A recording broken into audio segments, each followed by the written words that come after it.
Madam Speaker, Guam's delegate to the U.S. House of Representatives, the Honorable Michael F.Q. St. Nicholas, escorted by his wife, Mrs. Catherine St. Nicholas.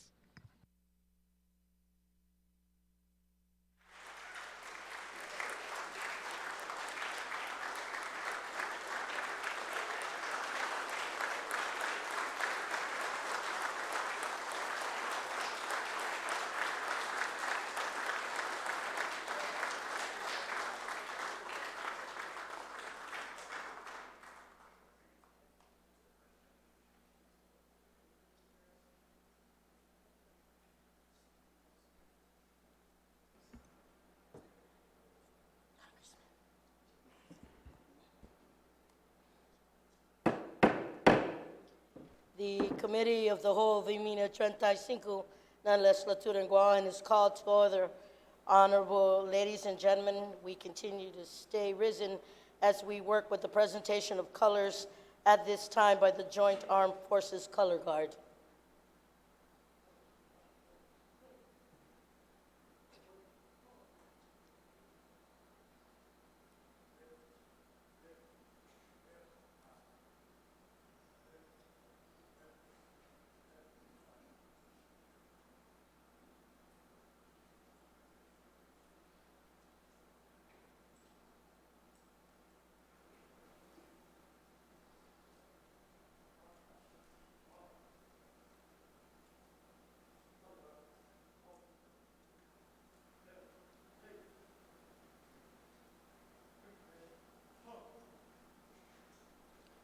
And at this time, ladies and gentlemen, I call upon Mr. Jesse Bias and Mrs. Ruby Santos to sing the national anthem and the Guam hymn. Oh, say, can you see by the dawn's early light what so proudly we hailed at the twilight's last gleaming, whose broad stripes and bright stars through the perilous fight on the ramparts we watched were so gallantly streaming, and the rocket's red glare, the bombs bursting in air, gave proof through the night that our flag was still there. Oh, say does the star-spangled banner yet wave o'er the land of the free and the home of the brave?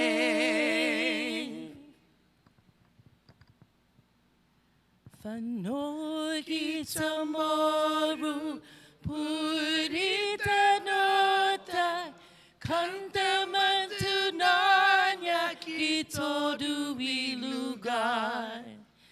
Para iglora, para igloria, abiba is la separar. Para igora, para igloria, abiba is la separar. Todo y tempo y paz para kita, dangin inilangin na bendición. Contra peligro na versafuhan, Deus protege Isla Guam. Contra peligro na versafuhan, Deus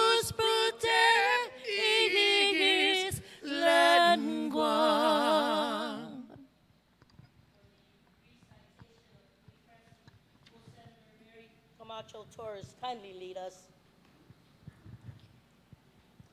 Ginini mas takilo gihinasoko, imas takilom gikorazonhu, zeni mas figo na ninasinyahu, hu ofrecen mais adzo para baio protehi, zahu defendi, I hinengi, I cultura, I linguahi, I airi, I hanam zanitano tomorrow, ni rienchaco diretu gininazu ustata, esti hua fitma gihilo I Biblia, zani banderahu I bandera nguahan.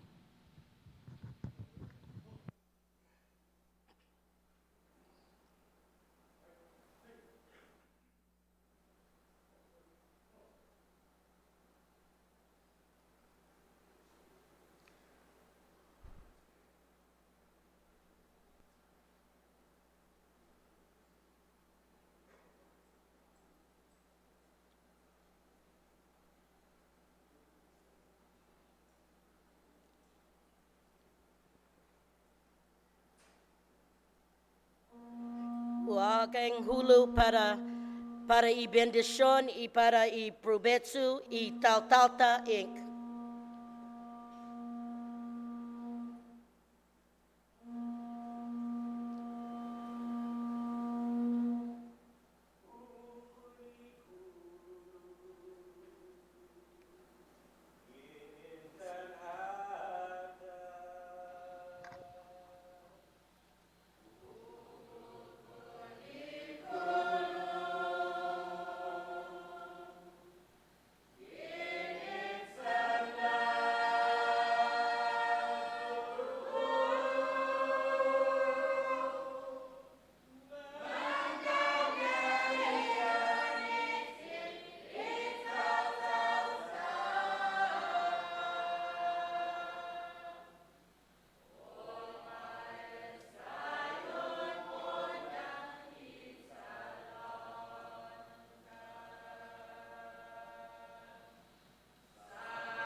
At this time, ladies and gentlemen, I call upon Reverend Father Paul Goffigan, Legislative Chaplain, to deliver the invocation.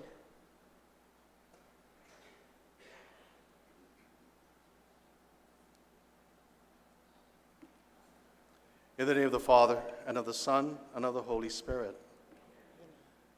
O God, our Heavenly Father, who from your throne on high created the universe and set everything in place through your word, and instructed humanity to have dominion and stewardship over what you have created. In mercy, be present, O God of wisdom, and direct the hearts of this honorable assembly to listen attentively to the address of our Honorable Congressman Michael F.Q. St. Nicholas. And as we listen in charity, may we also respond in the same charity that your Son has commanded us to have for one another, so that all responses, whether in word or in deed, always aim to build up this island and the people we serve. We ask this through Christ, your Son, who lives and reigns with you in the unity of the Holy Spirit, one God, forever and ever. Amen. In the name of the Father, the Son, and the Holy Spirit. Ladies and gentlemen, please be seated.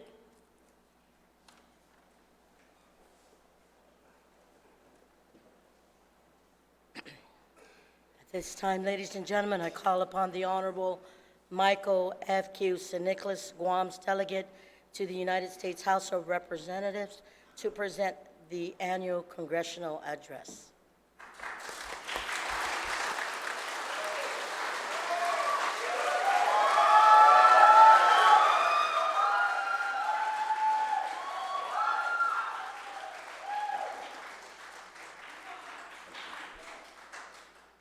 Hafaday.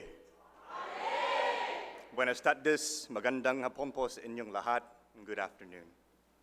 Speaker Muni Barnes and Senators of Mina 35 na Legislatura Guahan, Governor Leon Guerrero and Lieutenant Governor Tenorio, Chief Justice Merriman, island dignitaries, honored guests, friends and family, and most importantly, the people of Guam. Thank you for affording us the opportunity to deliver our congressional address today, which marks, to the closest calendar degree possible, exactly 1 full year of service of the Responsible Guam team as Guam's delegate to the United States House of Representatives.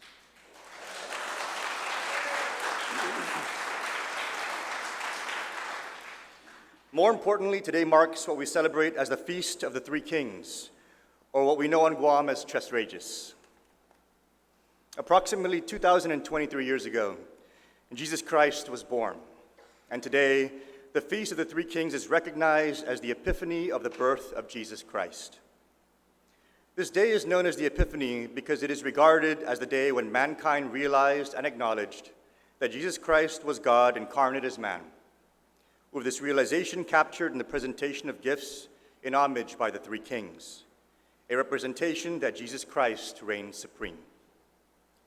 To be here today delivering this first congressional address in our service, on the day of the Epiphany in the liturgical year, at the start of a new decade in this millennium, at the beginning of this new year and the first official session of Legislatura in the year 2020, is a coincidence so profound it is in itself an epiphany.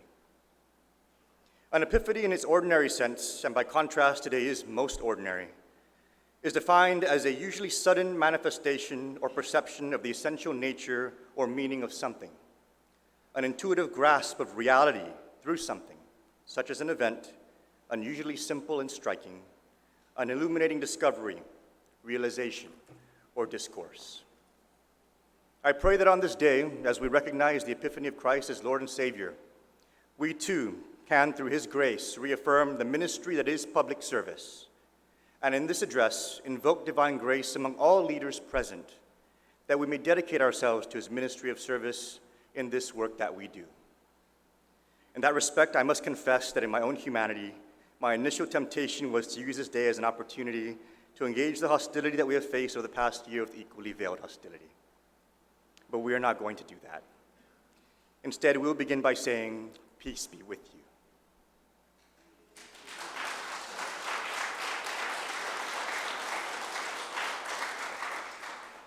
As we begin this new era of congressional service, we reflected heavily in the months leading up to our inauguration on what it means to be vested with this enormous responsibility by our people, for our people.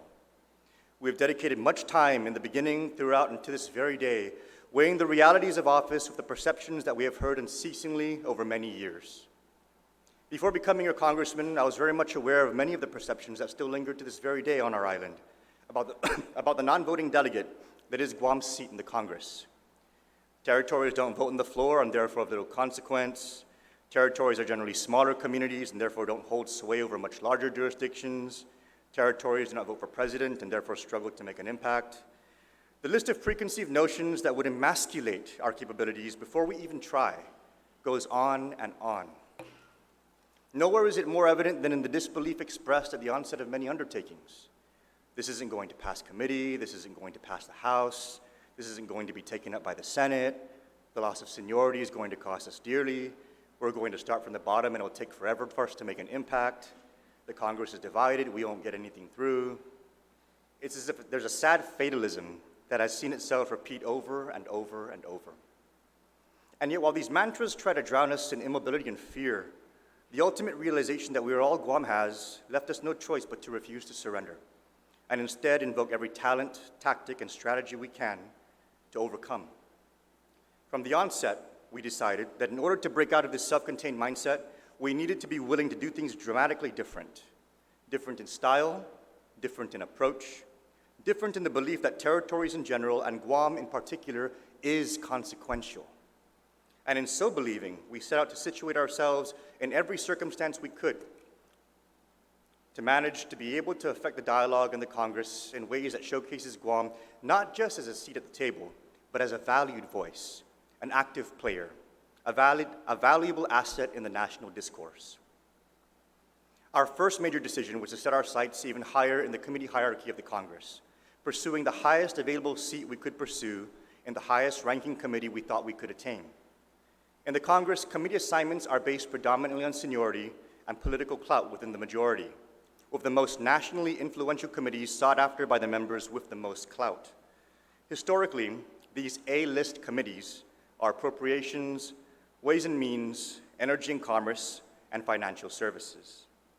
With my background in finance and a highly tailored lobbying strategy, we set out to secure an A-list committee seat, not only for the opportunities they would present for Guam, but also for the opportunity it would present for us to engage with more senior and more influential members of Congress who also secure such seats.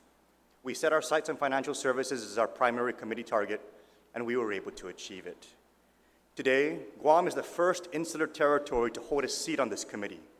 This is the first time that Guam has had a seat on any A-list committee. It has been recognized by other members of Congress, officials in the administration, and key centers of influence that we have attained a seat on this committee, immediately calling attention to the fact that Guam has, in this 116th Congress, risen to be an A-list player.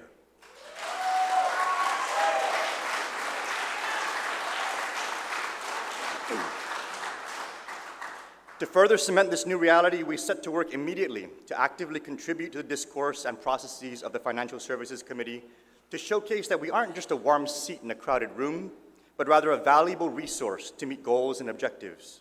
Our hard work continued to pay off as we were shortly thereafter appointed by the chairwoman and voted without objections to serve in the capacity as the vice chairman of the Financial Services Committee.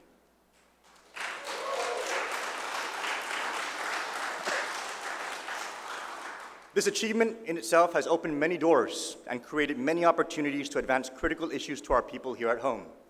Now we have very senior members, very influential members, calling us, pen and paper in hand, asking, what are your goals? What are you looking to get past? How can we help you? But don't take my word for it. In our recent congressional delegation to Guam, the chairman of the Veterans Affairs Committee in the Congress himself, Congressman Mark Takano, acknowledged the significance directly. I want to also say how important it is to work with your representative, Congressman San Nicolas. I have, from the day one he hit the ground running in Washington, D.C., he has actually done something a little different than some representatives. He's actually gotten an appointment to an exclusive committee of the United States Congress, the Financial Services Committee. That's an amazing accomplishment. Yeah, that's a really big deal. When Ms. Brownlee and I, when Ms. Brownlee, thank you. When Ms. Brownlee and I came to Congress, we both we came with a very large class, as Mr. St. Nicholas came with a very large class of members, and we can both attest to the fact that it's a very difficult committee to get on. And Ms. Brownlee reminded me that not only did he get an appointment to the committee, but Chairwoman Maxine Waters, who many of you might know, recognized his abilities and designate him to be the vice chairman of that committee. That's another remarkable accomplishment.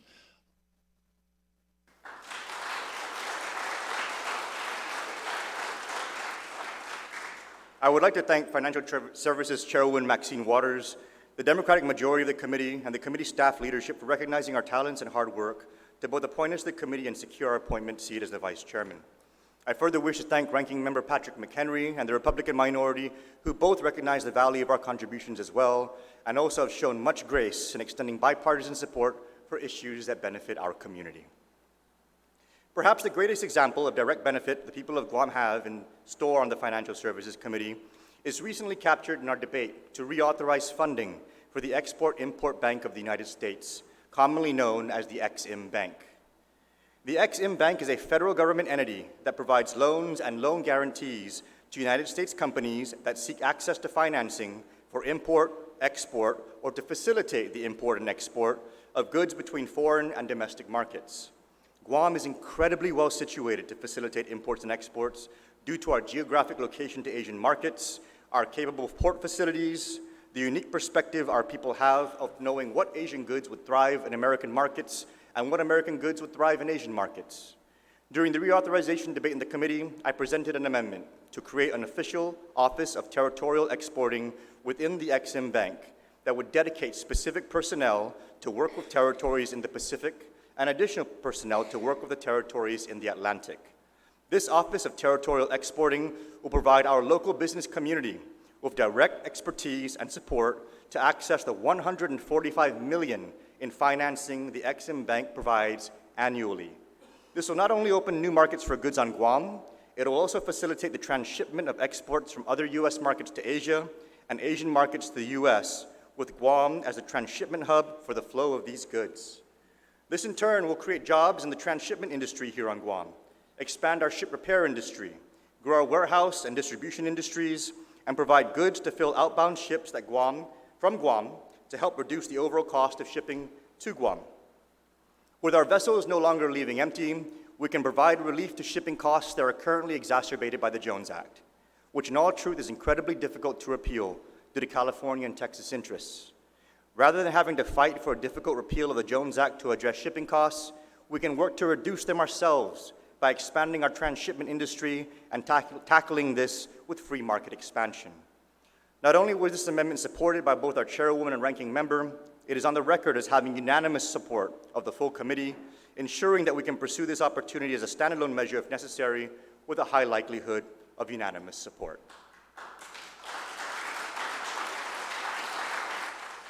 To ensure that the original language here that has a single staffer designated for liaising with Puerto Rico in this particular office is actually also extended to the U.S. Virgin Islands, to Guam, to the Commonwealth of the Northern Mariana Islands, and American Samoa. One of the reasons why I really think that this is a very good amendment is because all territories, while we have similar inequities, we don't have similar government structures necessarily, we don't have similar tax structures necessarily, but most importantly, when it comes to export-oriented industry, we don't have similar markets. The territories of Guam, the Commonwealth, the Northern Mariana Islands, and American Samoa, we're Pacific territories. We can reach out into Australia, New Guinea, New Zealand, the Philippines, all of Southeast Asia, all the way up into Japan and Korea. Will my colleague yield? I will, yes. I support your addition. I think it's a reasonable inclusion. The fact that you're on this committee is a service to the territories and your representation of their needs is heard, and I have no objection with your amendment. We know that our colleague, Ms. Velasquez, has done probably the most of any member of Congress on either side of the aisle in support of Puerto Rico. And so I think the inclusion of this is wise and smart, especially in the case of the people you represent. It is the gateway to these trading partners and this real competition. So being on the front lines, we certainly support your initiative, and I'd urge adoption of what I think is a wise addition. I'd like to congratulate Mr. San Nicolas for his advocacy for Guam. It is precisely what I have always known about the possibility for the territories to have more influence in this Congress with a representative who was willing to speak up on behalf of their territory or territories that they're involved with. I think it is important for us to pay attention because I believe that territories have been excluded from many opportunities that they should have had in this Congress. So I absolutely support this amendment. I thank the ranking member for his support, and it makes it a bipartisan support that is for this amendment. And so with that, I ask everyone to support this amendment. Occurs on the amendment. All those in favor of the amendment say aye. Aye. Opposed, nay. The ayes have it.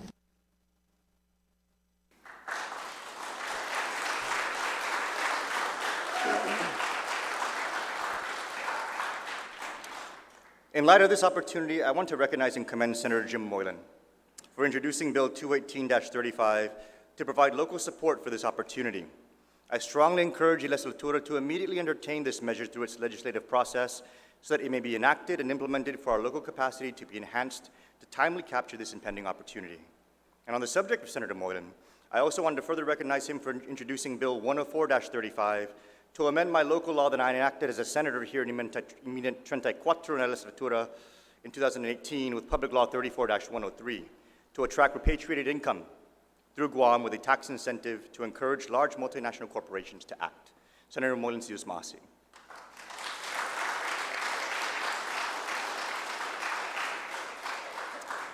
Two years ago, the Tax Cuts and Jobs Act was passed to create a small window for a reduced tax on repatriated income. While this window has since closed, it still has served the purpose of making repatriated tax incentives an attractive point of consideration. And the closing of the window only makes any available incentive all the more valuable. While I have been in receipt of a letter from Reverend Tax here on Guam acknowledging the closure of the Tax Cuts and Jobs Act repatriation incentive, the repatriation tax itself still remains and does so at the even higher standard rate. With that, I strongly urge the legislatura to take up and pass Senator Jim Moylan's Bill 104-35 to amend my original Public Law 34-103 to strengthen the law to seize this opportunity. I also strongly urge the administration to aggressively pursue this opportunity and actively engage the Guam Economic Development Authority to begin streamlining the process for making this work. In my capacity as Vice Chairman of Financial Services, I have been able to secure meetings with liaisons, industry representatives, and even the president of one of our nation's largest investment banks, informing them of this repatriated income tax incentive opportunity. They are very interested, and they have direct access to the decision makers in some of our largest industries interested in repatriation. If we can get this local law properly implemented and marketed, the benefit to our government coffers is so significant, it almost seems impossible to believe. Over $3 trillion is sitting overseas and represents the vast repatriation opportunity available. If just one company were to repatriate $10 billion, they would pay at a 37% tax rate $3.7 billion in taxes. Our incentive with my Public Law 34-103 rebates 90% of this, or $3.33 billion saved in taxes by the company, with Guam retaining $370 million in tax revenue. And that is just $10 billion in repatriation, 0.33% of the total repatriatable income out there, not even 1% of the available market, and $370 million for Guam. I urge everyone here to put aside partisan politics, put aside personality politics, put aside the politics of power, and put into motion a massive opportunity that is ours to capture if we can just put the people of Guam first.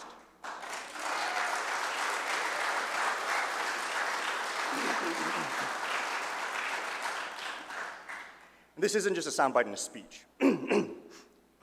We have many distinct needs in our community that require our combined efforts to address, and many solutions coexist locally and federally that are only strengthened when we stand together. On my first day in office, we set another insular territorial record by introducing our first bill in our first day in office. It was the same day as our swearing in, almost midnight, and approximately 30 days earlier than any other insular territorial freshman in history. This bill is deeply personal to me, as it is inspired by the young man who inspired me to run for Congress to get this done.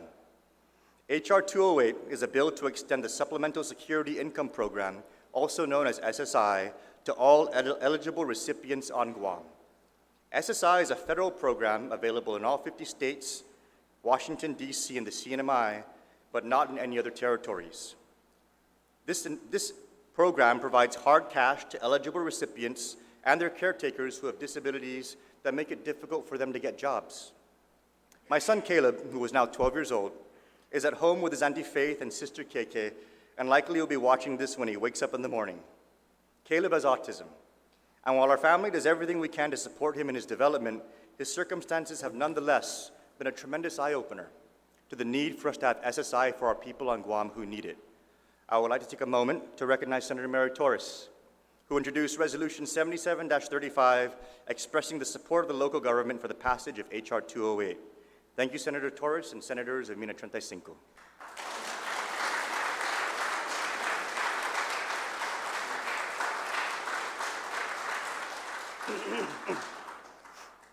H.R. 208 is another example of the unique approaches we are taking to solve Guam's issues while also securing the support of our other territories for us to all move forward incrementally.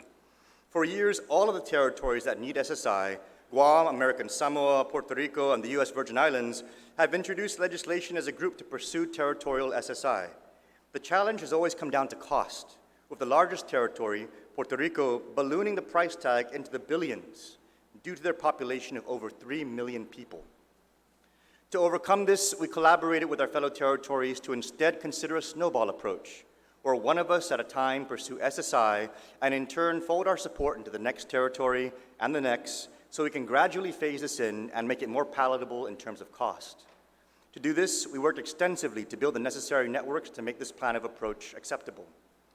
We resecured for the first time in 16 years Guam's membership into the Hispanic Caucus. This is a caucus or group made up of various congressmen and congresswomen who trace their roots to Hispanic descent. As a San Nicolas, or San Nicolas, as my caucus friends refer to me, we were able to make our case directly to our Latino brothers and sisters. With the invaluable work and flawless Spanish of our executive assistant, Delidio Pinheiro, while also building a strong team player concept by speaking up vocally for territorial concerns. With Puerto Rico as the largest territory with the biggest population, it also has very large constituencies in various districts, to include Florida and New York. In short, securing the support of the Hispanic Caucus for H.R. 208 brings many members of Congress on board, and securing the green light from Puerto Rico for our snowball approach to territory SSI in turn brings other congressional districts and signals other territories that our plan can work. On multiple occasions, we have stood up strong for Puerto Rico and our fellow territories as they made their case for federal awareness of their struggles on many issues that we can relate to here on Guam. We are working closely with Puerto Rico to address the federal cockfight ban in territories, co-sponsoring Puerto Rico Congresswoman Gonzalez Colon's H.R. 1189 to repeal the provision that includes territories, and H.R. 5436 to address the economic impact of the cockfight ban. We have coordinated closely with Puerto Rico and our fellow territories to address the Medicaid cliff that my good friend Congressman Khalili Sablan has dedicated years to address, with Puerto Rico facing the biggest budgetary threat and all of us today benefiting from the passage of 1865 that for Guam represents the largest direct relief of our Medicaid circumstances in history. Our matching for federal dollars has dropped from 45% to 17%, saving us millions up front. And our access to federal dollars has increased from what would have been just $18 million to $127 million per year over the next 2 years.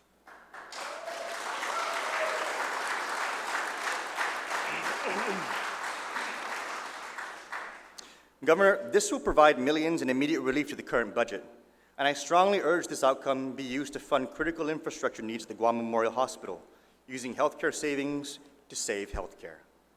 In turn, these joint efforts have developed even stronger ties with Puerto Rico Congresswoman Gonzalez Colon, who has signed on to H.R. 208 as a co-sponsor for SSI for Guam, as well as the Puerto Rico administration currently led by Governor Wanda Vasquez Garcet.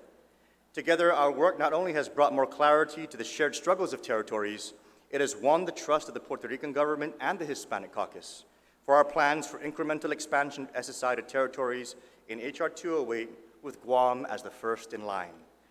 It is with great humility and gratitude that we share with the people of Guam that our brothers and sisters in Puerto Rico and the Hispanic Caucus have formally endorsed H.R. 208 with an official letter from Governor Vasquez Garcet and an official letter supporting H.R. 208 duly adopted by the Hispanic Caucus at large.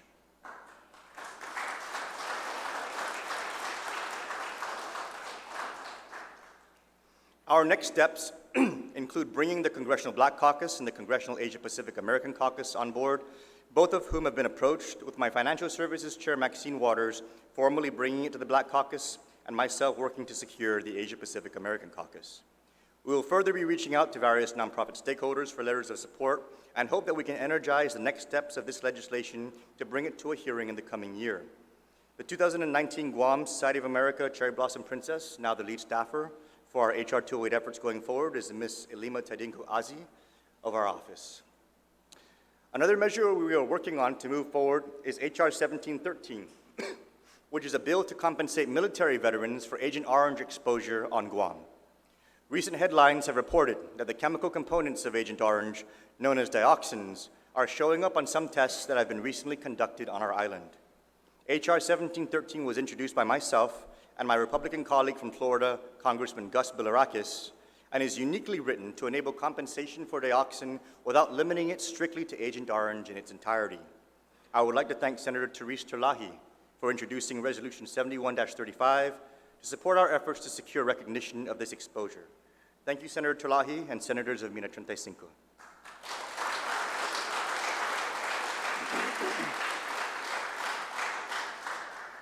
H.R. 1713 continues to have co-sponsors rolling in, thanks in particular to the hard work of advocates such as retired Marine Sergeant Brian Moyer, Colonel Rob Maness, Commander John Wells, the Military Veterans Advocacy LLC, and the Agent Orange Survivors of Guam. With co-sponsorship of H.R. 1713 continuing to surge, we intend to push the committee for a hearing on this matter in the upcoming year as well, now that we have official reports of the presence of dioxin on Guam. The passage of H.R. 1713 will be significant, not only for the relief it will immediately bring to eligible veterans, but also as the acknowledgement we need that the federal government does in fact recognize the impact such dioxin has had on Guam, giving us the baseline we need to further expand the cause and effect relationship such exposures have had to the high rate of disease and cancer many of our people and families suffer from, not just veterans. Let's get this done together, one step at a time.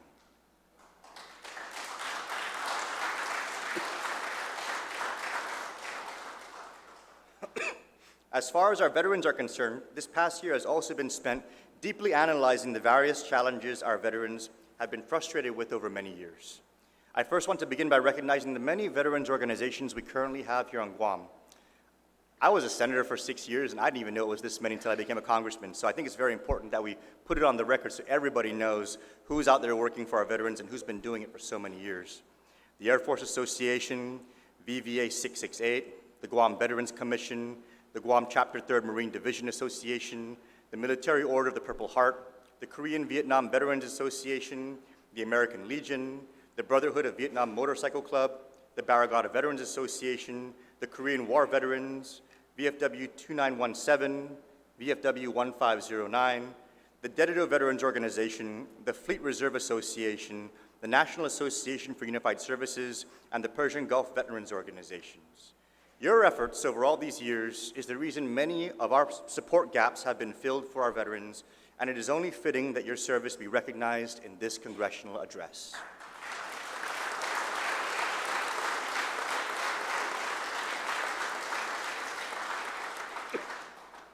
In speaking with many veterans, it became very apparent that the source of much of their frustration originates from the struggle to get approval for or access to benefits and designations necessary for them to avail of programs to support their livelihoods and healthcare needs.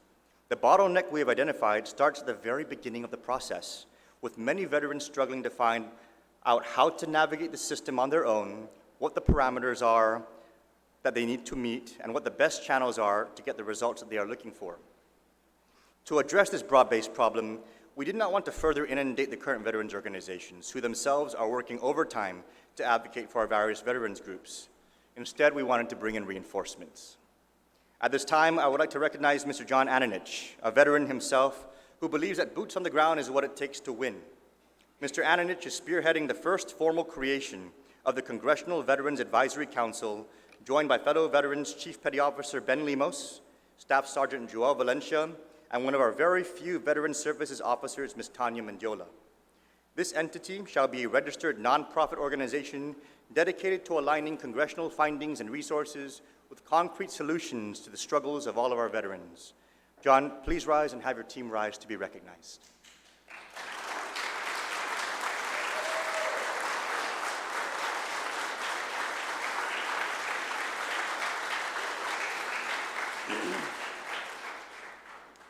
Mr. Ananich and his team have set their sights on addressing the severe shortage of Veteran Services officers we have on island, who are certified specialists in assisting veterans with the application, processing, follow-up, and advocacy of individual veterans and their entitled benefits.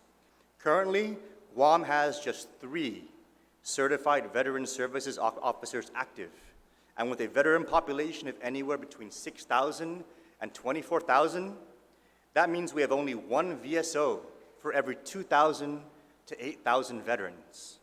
This impossible ratio is what is forcing many veterans to take on the process and the system on their own, causing much frustration and unnecessary delays so demoralizing, many are just giving up. To our veterans, reinforcements are on the way. Mr. Ananich and his team have already begun building a list of individuals ready to pursue official Veteran Services Officer certification. Some of you may recognize their names as longtime advocates for veteran causes. Mr. Frank Salas, Mr. Mike Mofness, Mr. Dan Munoz, Mr. John Leon Guerrero, Mr. Robert Camacho, Mr. Barry Mead, Mr. Roy Gamboa, Mr. John Concepcion, Ms. Jolene Castro, Ms. Janet Garrison, Mr. Sean Riley, Ms. Linda Hernandez, and Ms. Marjorie Hunter Mesa. Thank you for your service.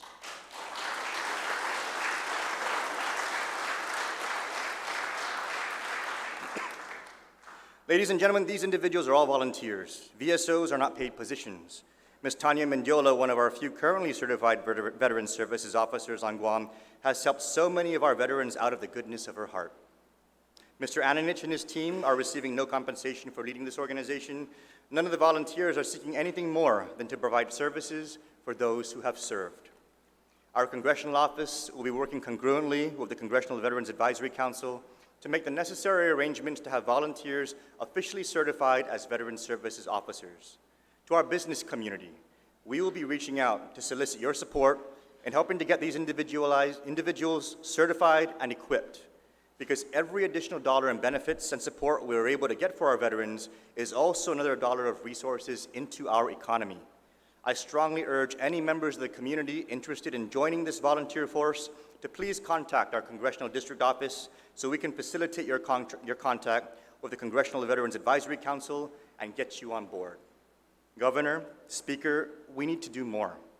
I strongly urge we enact local legislation mandating that every Government of Guam agency and every mayor's office also have a designated certified Veteran Services officer, and further allow for a few hours every year for all working veterans to seek support from a Veteran Services officer as needed.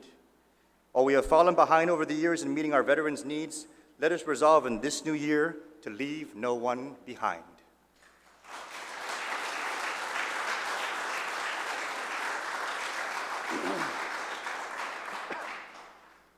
Working to meet the needs of our veterans has been one of the most challenging and rewarding aspects of this job.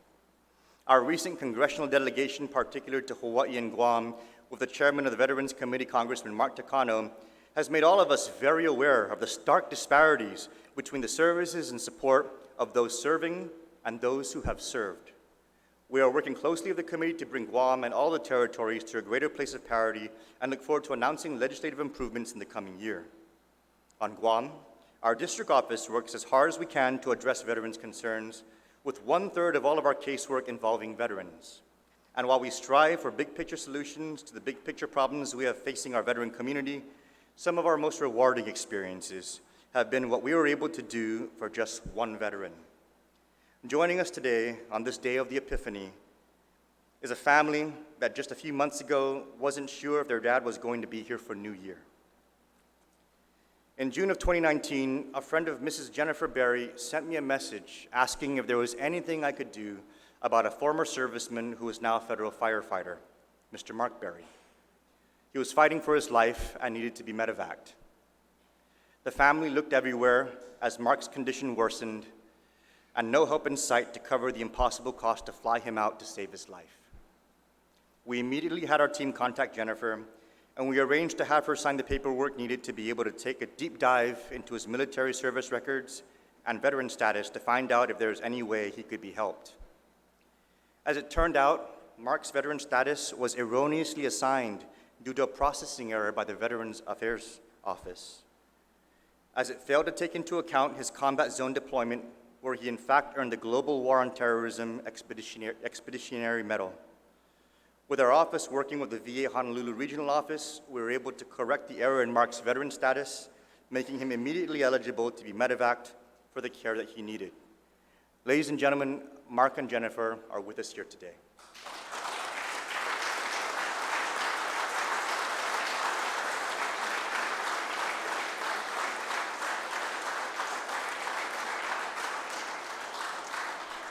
Happy New Year. During my first town hall in March of last year, I had the pleasure of meeting Mr. Ed Santos. Did Ed make it here today? I was hoping he would. Ed is another one of our veterans who needed assistance, requiring the use of prosthetics in order to walk and failing to receive the care he needed to be able to do so. When I met Ed, he was in a wheelchair. The prosthetic he had was so poorly crafted, it was literally cutting into the stump of his leg, forcing him to stuff socks into it just to be able to stand up when he needed to. Ed didn't just come to our office looking for help. He sought it at first on his own, even being flown to Hawaii 3 times, only to come back empty-handed or with a troubleshoot that didn't actually work. Ed's experience is unacceptable. For so much effort to be made and so many resources to be expended, only to result in him having to go to his congressman for help, screamed of a total systems failure. And so when the Hawaii Regional Director came to Guam with a 6-person team, we didn't hesitate. Ed joined me in my meeting with her. He shared her his story of all the times he went to Hawaii and got nothing. Director Gutowski and her team were stunned silent and made the commitment then and there to not only resolve Ed's circumstances, but to reassure my office that we will never hear of a horror story like this again. I'm going to hold them to it. Ed, I wish you were here. We were able to get him flown to San Diego. He is now properly fitted with a prosthetic that works for him. And I wanted to wish you, Ed, a very happy New Year.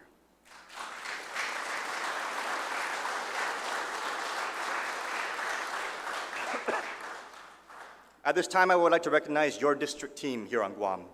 Deputy Chief of Staff, Mrs. Jennifer Wynn, Casework Manager Kenny Leon Guerrero, Mrs. Vanessa Carrizo, Mariel Sakayan, Nauta Ayan, and Mr. Joe Crisostomo. These are the people hard at work for all of our constituents, to include saving lives and helping people to walk again.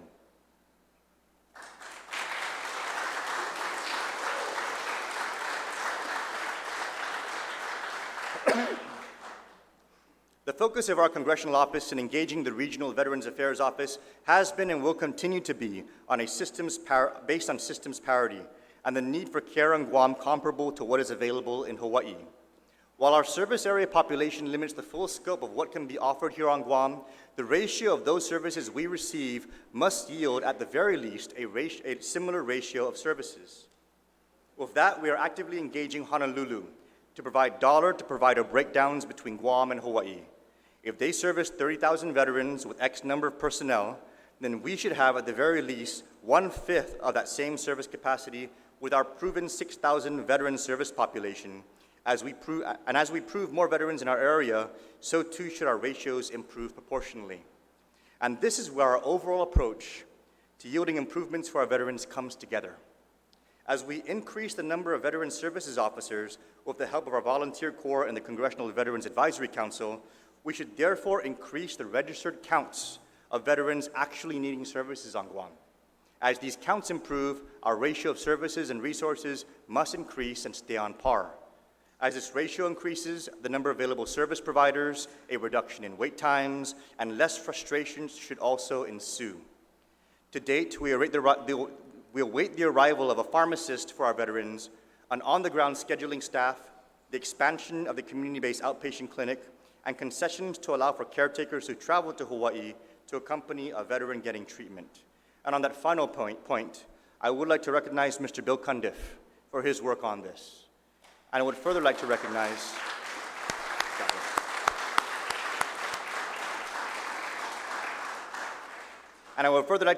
our leaders in the veteran community for staying the course. The groundwork is being laid to prove our case, and your congressional office will deliver results with our evidence-based approach. Another area in desperate need of system improvement and evidence-based solutions is our role in the Compacts of Free Association. For decades, our brothers and sisters in Micronesia have had a treaty relationship with the United States that by design was supposed to help facilitate the growth and development of Palau, the Federated States of Micronesia, and the Republic of the Marshall Islands, who together are known through this treaty as the COFA states.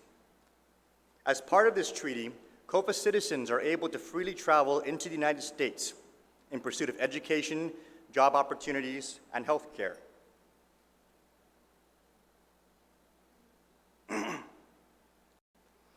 On Guam, we welcome our brothers and sisters, and the United States is supposed to assist us and other areas that host COFA citizens with compact impact monies that, logically, should cover any associated costs within the free travel eligible areas, education, jobs, and health care.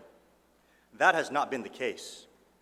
Current compact impact resources in 2019 amount to just $819 per COFA citizen on Guam, which is grossly inadequate if our cost to educate is $9,186 per student, or our cost to provide government health care is $2,995 per resident, or our cost for the Earned Income Tax Credit, EITC, which is paid to those who work but earn below a certain threshold, is $2,800 on a per-citizen basis.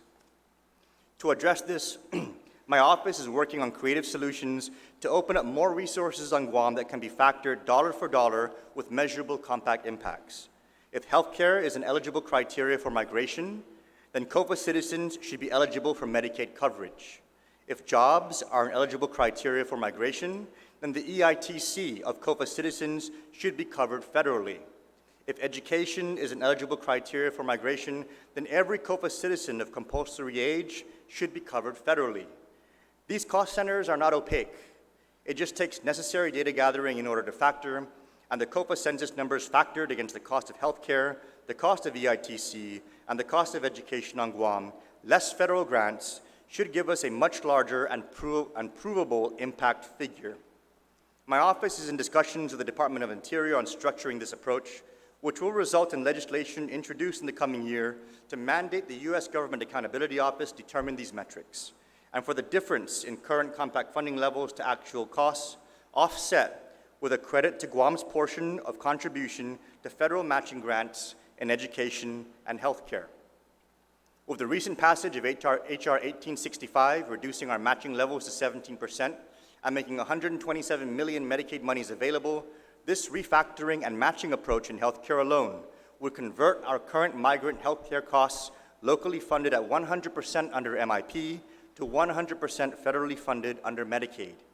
Healthcare savings would be in the millions, education grants will be fully funded, and our migrant community will finally enjoy the status they deserve under the Compacts of Free Association as budgetary assets rather than budgetary liabilities. Our role in the Compacts of Free Association and our relationship with the COFA states is so much more than just being a host community. We have a historic relationship with our island brothers and sisters. that spans thousands of years. And today, many of us can trace directly our relationships and the significance they hold in today's Epiphany. We have the service of a local senator, Clint Rigel, who is the son of a COFA citizen. The recently promoted staff director of your congressional office, Ms. Tanel Tamori, is a daughter of COFA citizens. And your congressman here today would not be alive if it wasn't for the people of Palau, saving my grandmother, Francisca Borja, and the family of Mariano Borja from Japanese orders to exterminate the Chamorros in Palau during World War II. Our histories and our destinies are so interwoven that we here on Guam have a duty to ensure the relationship between Guam, the United States, Palau, the Federated States of Micronesia, and the Republic of the Marshall Islands is one that sees all parties thrive.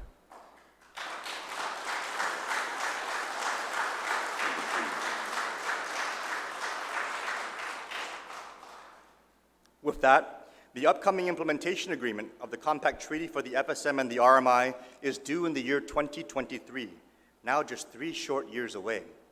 We must ensure that the provisions of this implementation agreement not only address the circumstances we have here on Guam as a host community, we must go farther and ensure that the communities of our brothers and sisters finally thrive under this relationship. Mr. Chairman, I think that the implementation negotiation that we're talking about here today needs to move beyond a continuation discussion, and it needs to include opportunities for our FAS allies to really strengthen to an American standard. When we shortchange the FAS, that is an ultimate reflection of the United States' commitment to its allies, and really, you are the only freely associated allies we have. You know, it is an actual step above almost all of the other diplomatic relationships we have throughout the globe. And so if our freely associated allies are not a reflection of American excellence, then how can we go out as America and truly make the case that embodying American excellence is something that's going to be worthwhile? I think we need to really understand that, and we need to make a commitment to that. And with that, Mr. Chairman, I'd like to put on the record certain things that I believe we need to consider to include in this implementation agreement in order for our allies to be able to have access to some of the most robust programs that this country has to offer. First of all, Mr. Chairman, we need to make sure that we include the ability for our FAS allies to have access to capital the same way that U.S. territories are able to access that capital. Right now, U.S. territory is able to go out into the bond market and is able to float a triple tax exempt debt that they can use for development. Right now, our FAS allies are stuck in the international bond market, which has exorbitant interest rates compared to what you'd be able to get for a triple tax exempt bond in our domestic markets. Being able to extend access to our domestic markets to our FAS allies would grant them the ability to finance dramatic infrastructure projects that could be life-altering for the people and for the economy of the FAS. They can build schools, they can build hospitals, they can build roads, they can expand their airports, they can grow and develop so they're not dependent on grants and not even dependent on interest from a trust fund. Secondly, Mr. Chairman, we need to look into making sure that our FAS citizens are able to access something that all of the other administered areas under the Department of Interior are able to access, and that's Medicaid. If you live in a territory and you're administered by the Department of Interior, your citizens are able to access Medicaid. If you are a Native American, your tribal government, you're still able to access Medicaid. FAS citizens are the only citizens that are under an administering relationship with the Department of Interior that are not able to access Medicaid. Accessing Medicaid won't just be the extension of a benefit to the freely associated states. It would actually help the host areas in terms of being able to take on the cost of the hosting. On Guam, we're not able to extend Medicaid to freely associated citizens. In Hawaii, they're not able to extend Medicaid to freely associated citizens. So the cost of subsidizing the health care for these citizens is borne at a rate that we're not able to access as if they were full citizens of the United States. So when we have GEMCO and JAMFAC under-investing in health care in the freely associated states, and we have their citizens moving to host areas in order to get that health care, they're coming in and they're being subsidized at the full cost of somebody who actually isn't able to access Medicaid. So being able to extend that program will not only help the host areas, but if we can also extend that program into the FAS, perhaps even considering reprogramming grant funding that is sitting in GEMCO and sitting in JAMFAC and having it be used for matching funds for Medicaid, that could actually not only help to fund the healthcare needs of the areas, but it will provide a base level of funding to be able to bring in new service providers and new investment, so we have a less need for migration out for the purposes of healthcare.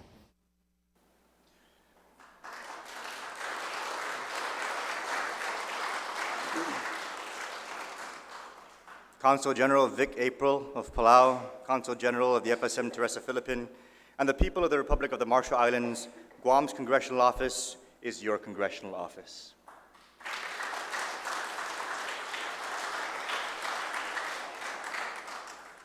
The success of the region is more than about economics. It is critical that we thrive here in Micronesia so as to avert the subjugation that comes with seeking financial relief from other sources. In briefings I have been afforded, we have learned that much of the African continent has been mortgaged to China and Russia, who have used the resources of their state-owned enterprises and oligarch wealth to acquire port assets, power plants, and mineral rights in many countries. These acquisitions are not outright. Instead, they are in the form of loans, concessions, and private industries that on the surface look like normal transactions. They are not. With this control, China and Russia impose conditions on those who avail of their terms that have consistently resulted in the compromise of sovereignty. This same threat has turned its attention to us here in the Pacific. Recently, the Pacific nations of Kiribati and the Solomon Islands have formally established allegiances with China, who is following the World War II roadmap of Imperial Japan, and have in that vein begun making very strong overtures to the state government of Chuuk. While we have little control here on Guam with respect to what happens in other countries, our role in Micronesia demands of us to be leaders in the fight against soft power pervasiveness intended to shift spheres of influence.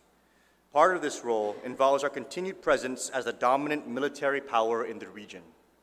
One of the narratives we constantly face on Guam is that the presence of military personnel and military installations here on island is somehow an us versus them existence. There are those who are adamant that bases should be closed or military realignments halted in order to reduce or contain the presence of the United States military on Guam. While I wholeheartedly agree that the net military occupation of lands should not increase and that excess lands should be returned, I am also firmly convinced that the presence of the United States military on Guam is vital to the protection of our way of life.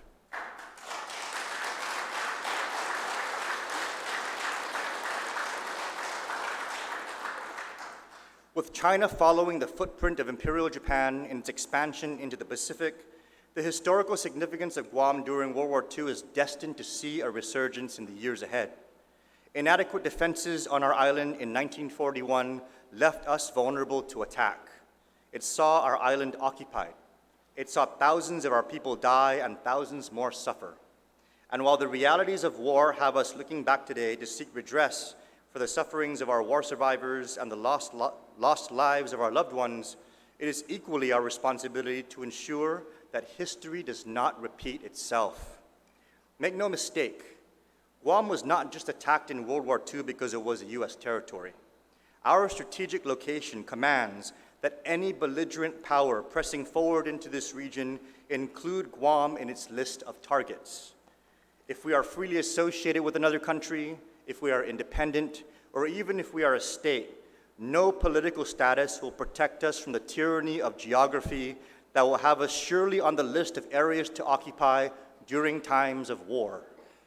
With that reality, we must, in the context of a net zero policy of no additional land acquisition by the US military, equally acknowledge that more defense presence and more military power will ensure that we are able to protect and defend 100% of this land that we call home, and project that power in defense of our brothers and sisters of the COFA states.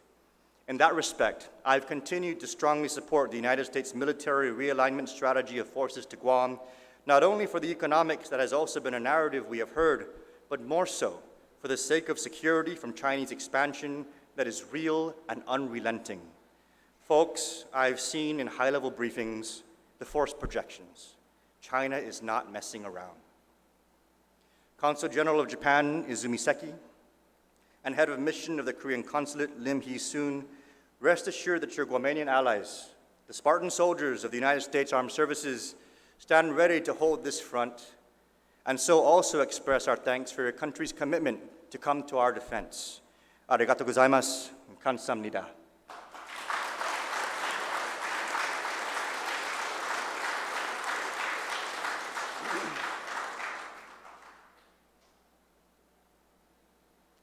In the recent National Defense Authorization Act passed into law, we have continued to ensure funding to maintain our security. Overall, $367 million has been committed for military infrastructure spending in the current fiscal year to further enhance our defenses. Of this amount, Navy construction projects consist of $226 million, Air Force construction projects another $65 million, energy resilience and conservation projects $16.9 million, and $19.2 million for general defense projects. We will continue to work to ensure that our security here on Guam is of such magnitude that no repeat of the atrocities of World War II will occur undefended.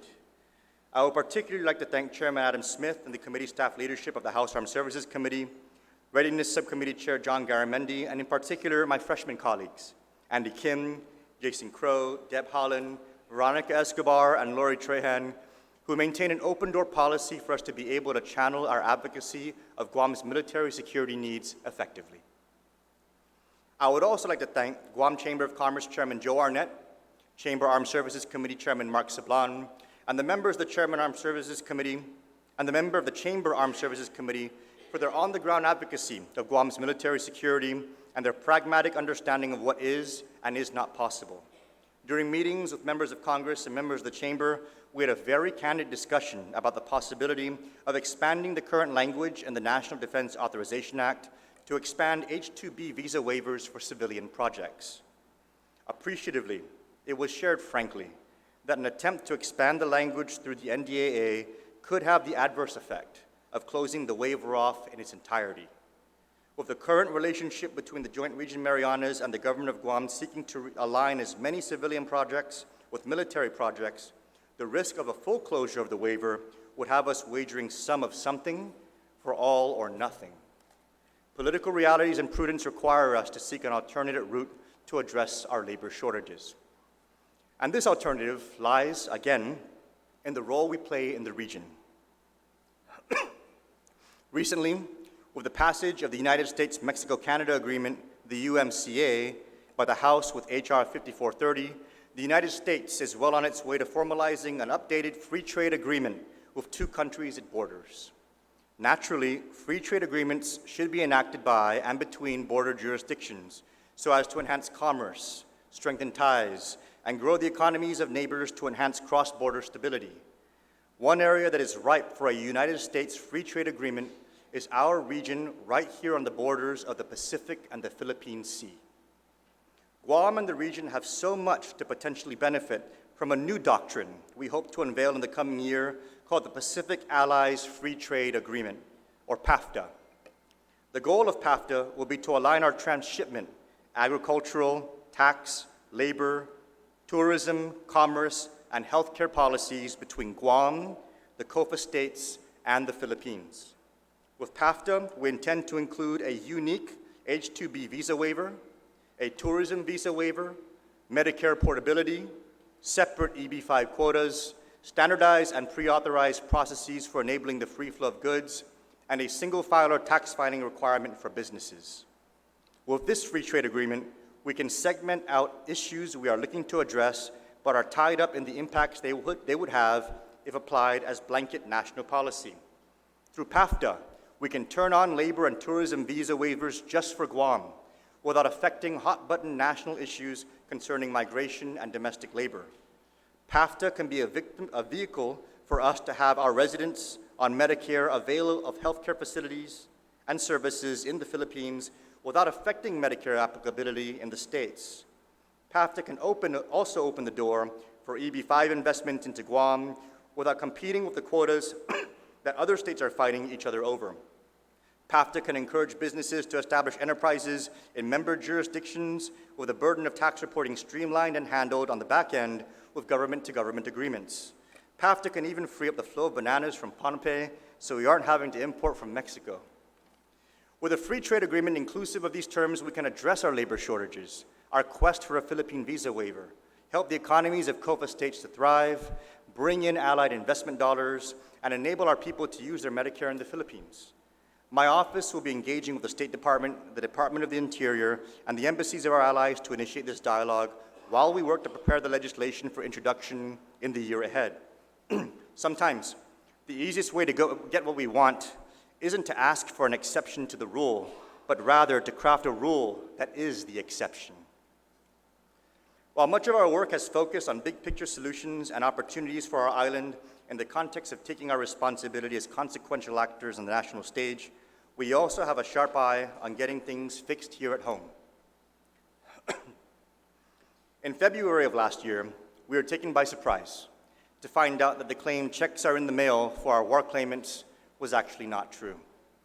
Our inquiries at the time to find out when claimants would be paid resulted in us uncovering that the law authorizing the war claims process that started decades ago with Congressman Wampat introducing the first bill, Congressman Blas carrying on the torch, 17 years ago of Congressman Underwood passing the law creating the War Claims Commission, and Congresswoman Berdalio creating the funding mechanism for the adjudicated claims of that commission, it did not in fact have statutory authority to pay out. Immediately, we set upon the work to put this final piece of the puzzle in place, and we needed to do so navigating the different alternatives available. The options we had before us was either to try to include it in a provision of the NDAA where the authorization originated, enact a standalone appropriation, or pursue a technical correction of the original language also as a standalone provision. Each of these options presented their own unique sets of opportunities and challenges. Pursuing a solution with language in the NDAA would ensure that it was put into play, but would likewise risk the possibility that it could be negotiated out with final passage of the Act. In the end, we decided it was best not to take this avenue, as such an outcome was what doomed the original opportunity for claimants to be paid, when the Senate and the former delegate were unable to reach a negotiated settlement to pay back in 2009.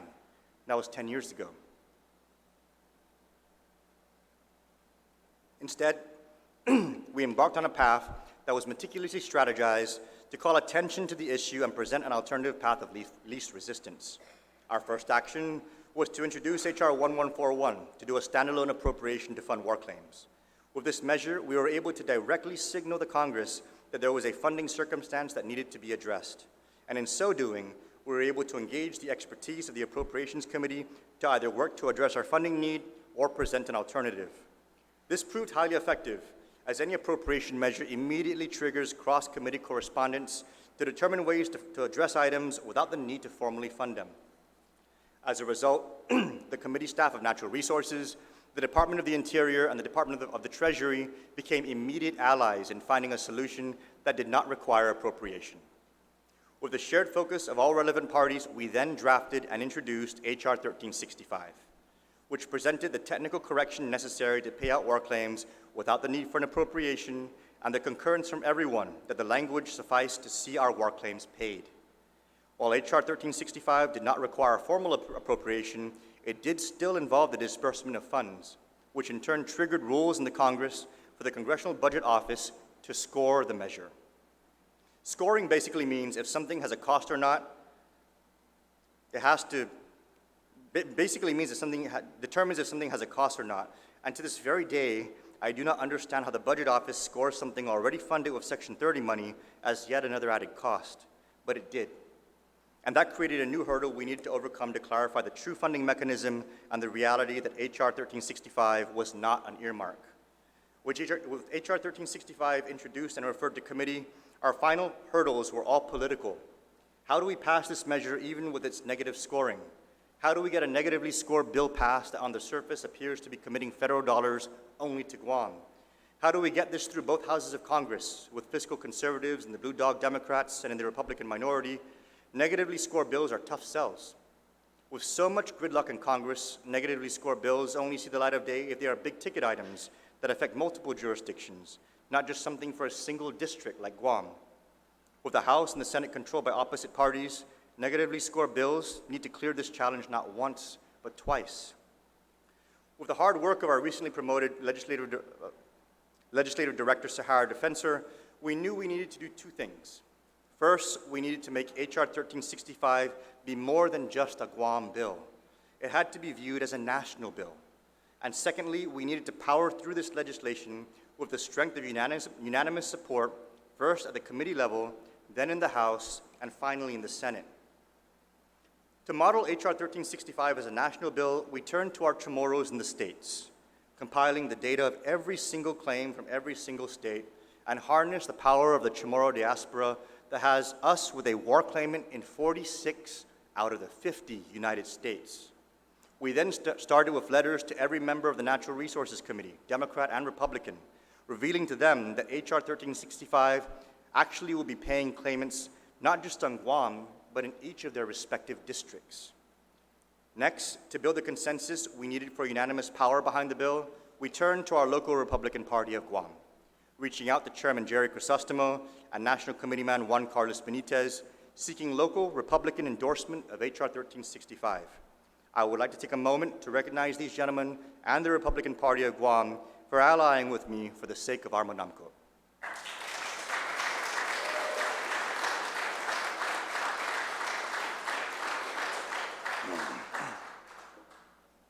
Additionally, we were able to secure from the Trump administration a letter of support from Interior Secretary Barnhart and a letter of attestation from Treasury that H.R. 1365 is technically sound for Treasury to act and release checks. Without the support of the Republican Party of Guam and the Trump administration, Republican support that we have seen thus far in the Congress for H.R. 1365 would not have materialized. Concurrent with seeking local Republican support, I personally met with Natural Resources Ranking Member Rob Bishop, the congressman from Utah who has in the past visited Guam during congressional delegations. I would like to recognize my predecessor, Congresswoman Bordalio, for the relationship she cultivated with Congressman Bishop, who instantly and fondly recalled how much he enjoyed his visits to Guam. I also would like to recognize Mr. Bob McLaughlin and the Chamorro Chip Cookie Company, who has regularly provided my office with Chamorro Chip cookie packets to give out from our office as part of what I have coined as our highly effective cookie diplomacy.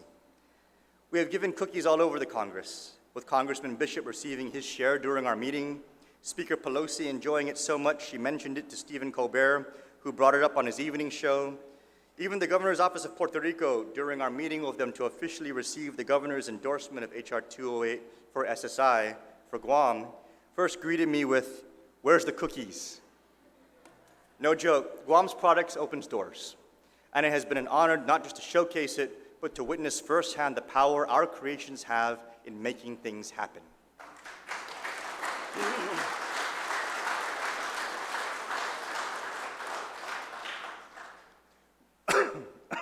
With cookies distributed, local Republican support in play, the administration on the record in favor, and every member of the committee aware that H.R. 1365 in fact does affect residents of their districts, we moved forward the measure in the committee with confidence.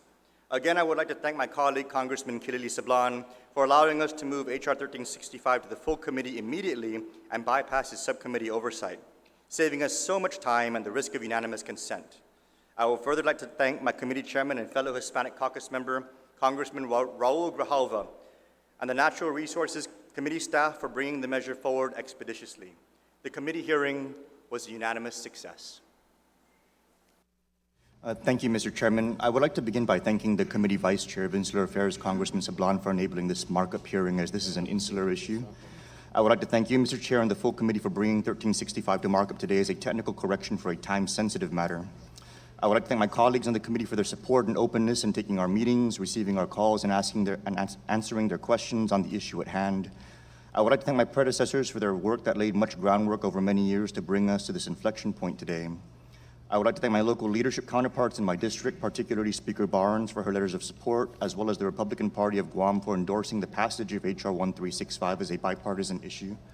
And at this time, Mr. Chairman, I would like to seek unanimous consent to enter into the record a resolution passed by the 35th Guam Legislature, Resolution 36-35, endorsing the passage of H.R. 1365 without any objections. So ordered. I would also like to enter into the record, Mr. Chairman, 4 letters from our Speaker of the Guam Legislature dated June 17th, also seeking support for H.R. 1365 without objections. So ordered. I would also like to enter into the record, Mr. Chairman, a letter from the Republican Caucus of Guam dated June 18th, also supporting 1365. So ordered. And I would also like to seek unanimous consent, Mr. Chairman, for a letter dated June 6th from the Guam Republican National Committee, also endorsing the passage of H.R. 1365. So ordered. I would like to go on to further thank the senior citizens of Guam that H.R. 1365 intends to remedy for their courage and sacrifice that has earned them the title of the greatest generation on Guam. And at this time, I'd like to enter into the record a Guam Pacific Daily News article dated May 7, 2019 that features Mrs. Irene Scambaluri, a war survivor who shares her experience without objections. So ordered. I would like to thank the servicemen and their families who gave their lives many, many years ago to make days like today possible. And most of all, I would like to thank our Lord for His majesty that has ensured that a people literally on the edge of this country have never been forgotten by the greatest nation on earth. Mr. Chairman, that remembrance was powerfully captured 75 years ago when American troops reclaimed Guam from Japanese occupation during World War II. This occupation resulted in over 3 years of brutality for the people of Guam, who endured forced marches, forced labor, rapes, beheadings, and countless other atrocities at the hands of foreign occupiers at war with the United States. Since this time, the impacted people have on multiple occasions sought redress for these sufferings and have petitioned the United States as it absolved Japan at the conclusion of the war and as a gracious victor assumed responsibility for post-war peace. To date, our country has acknowledged these petitions with the statutory adoption of a claims process and funding commitments with the Guam World War II Loyalty Recognition Act, most recently adopted in the language contained in the 2017 National Defense Authorization Act. Unfortunately, such language contained provisional flaws that prevent the set-aside funding from actually being paid out to the adjudicated claimants. H.R. 1365 seeks to remedy these language deficiencies by making technical corrections to the statute. The language contained in H.R. 1365 was drafted in consultation with the U.S. Treasury and the U.S. Department of the Interior to ensure the intended outcome of the Loyalty Recognition Act is made whole. And at this time, Mr. Chairman, I would like to further enter into the record with unanimous consent a letter from Deputy Assistant Secretary Michael DeRoma from the U.S. Treasury affirming basically that the language in 1365 would in fact remedy the structural deficiencies in the previous statute without any objections, Mr. Chairman. And lastly, Mr. Chairman, I would just like to ask my colleagues of the committee to support H.R. 1365 so that we may make whole the greatest generation, many of whom are sadly leaving us before seeing closure. Thank you, Mr. Chairman. Nicholas, if there's is there any further discussion on the legislation? Yes, sir. Mr. Bishop. Can I say very briefly that I approve of what you have done and what your predecessor have done. This is important work, and I thank you for bringing it up. I fully support this bill. Yield back. Thank you. Are there any amendments to the legislation? Seeing none, the question now is on adopting the bill and ordering it favorably reported to the House. All those in favor of, please indicate by saying aye. Aye. All those opposed, no.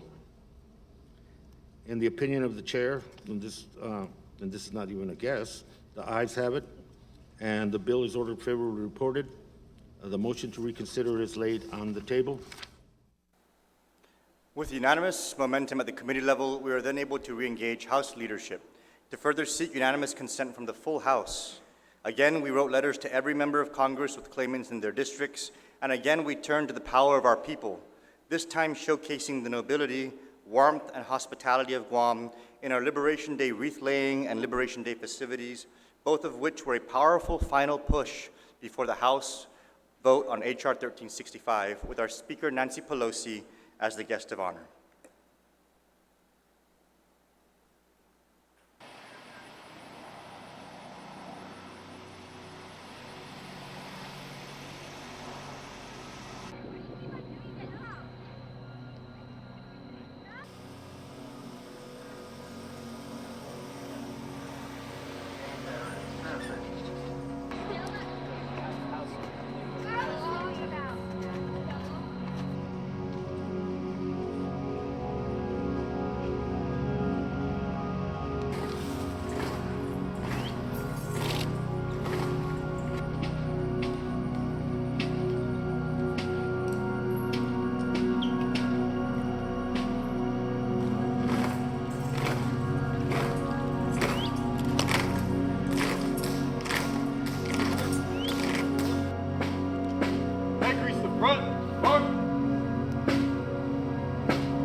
humumnikan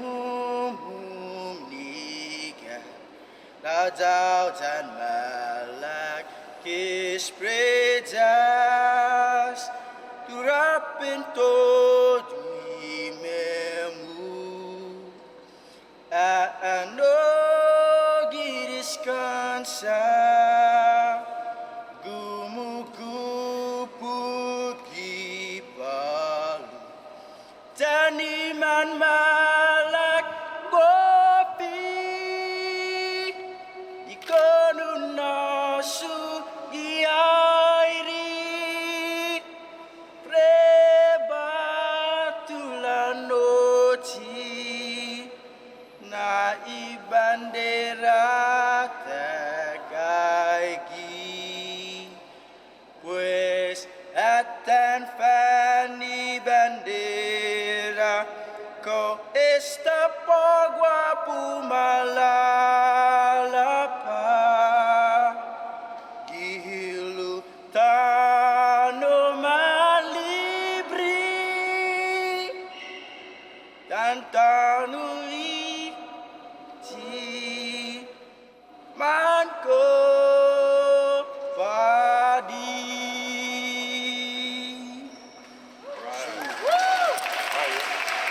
Are you all done, man? Are you all done?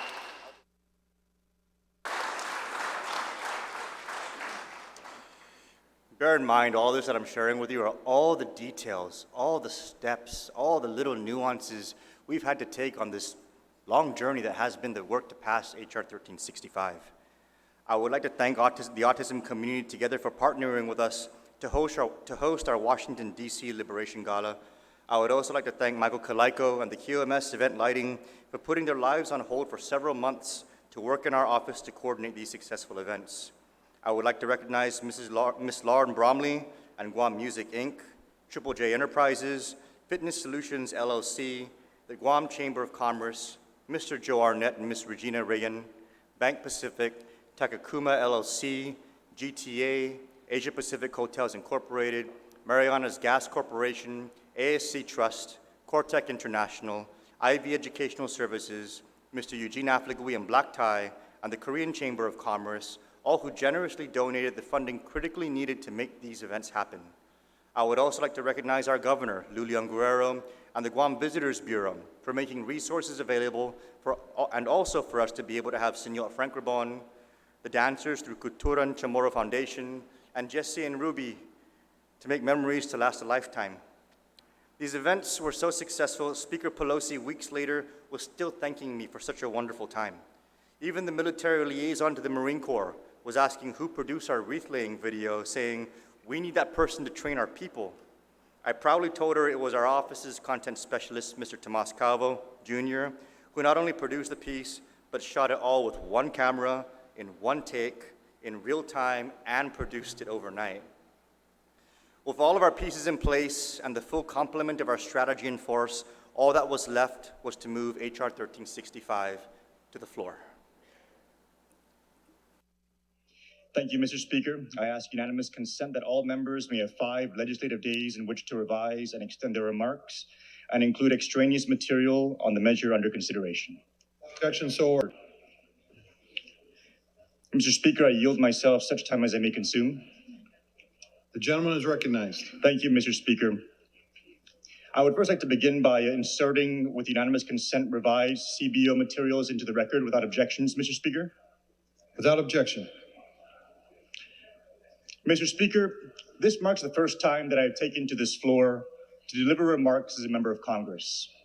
My constituents can attest to the fact that I have never been one to be known to shy away from a microphone. However, the gravitas of this H.R. 1365 that I bring to the floor today is of such consequence that I chose to withhold the privilege of this floor until this day. While H.R. 1365 is a bipartisan bill that would simply make technical corrections to the current Guam World War II Loyalty Recognition Act, it is the final component of a 75-year saga rooted in loyalty, faith, hope, and love in the midst of unimaginable suffering.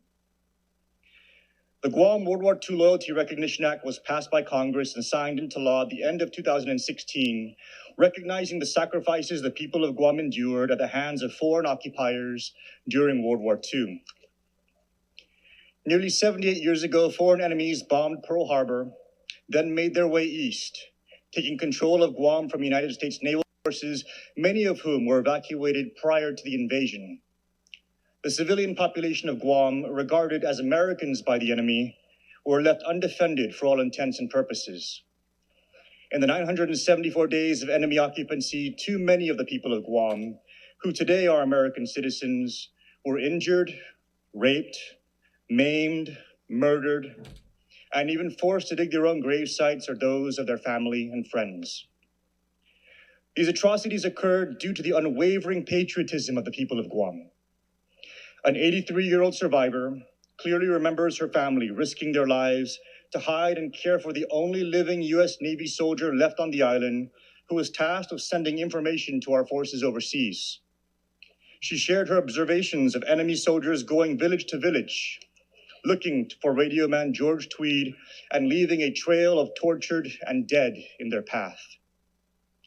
Another 83-year-old survivor shared how he witnessed his childhood friend beaten up every day just for looking American.